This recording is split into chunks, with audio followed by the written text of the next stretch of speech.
Hello, so I'm standing in the off-the-wall section of our exhibition Revelations at the Florence Griswold Museum, and one of the pieces that we're looking at now is a weathervane. So it's on the wall because we don't have a roof to put it on in the galleries, but we put it up high to suggest its original function as something that would have turned and been spun by the winds to tell you the directions that they're coming from.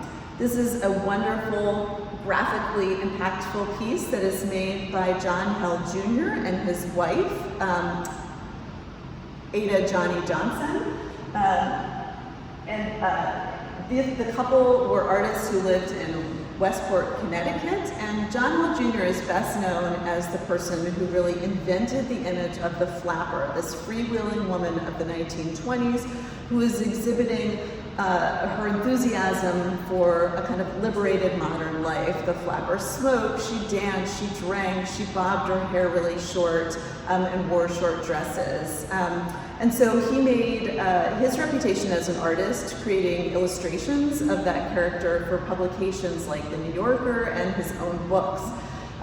His professional success enabled him and his wife to own a farm out in the Westport area, and the practice of making weather vanes came out of a kind of little spat that the couple had about what kind of sign they should make for their farm. And so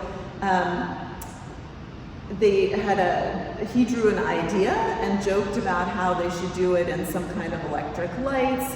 And Ada Johnson said, you know what, I'm going to make this myself. And so she became the flapper at the forge, the woman who, as she's portrayed in magazines at the time, was basically starting a business, you know, kind of on a whim and an idea. And she turned herself into a maker of whimsical ironwork like this piece. So this is a piece that shows and kind of, it's very satirical in keeping with the sense of humor of John Hell Jr. And so it's satirical in the sense that it shows a hunter and his dog. The hunter is sort of dressed in hunting clothes, knickers, a tweed jacket, which was a look that held himself affected on his farm, even though he was not a gentleman and not a farmer. And so it shows him aiming his gun for the hunt, but he's aiming at this little tiny songbird, not exactly something for the dinner table. So there can be a sort of joking quality in the work that this couple collaborated on together.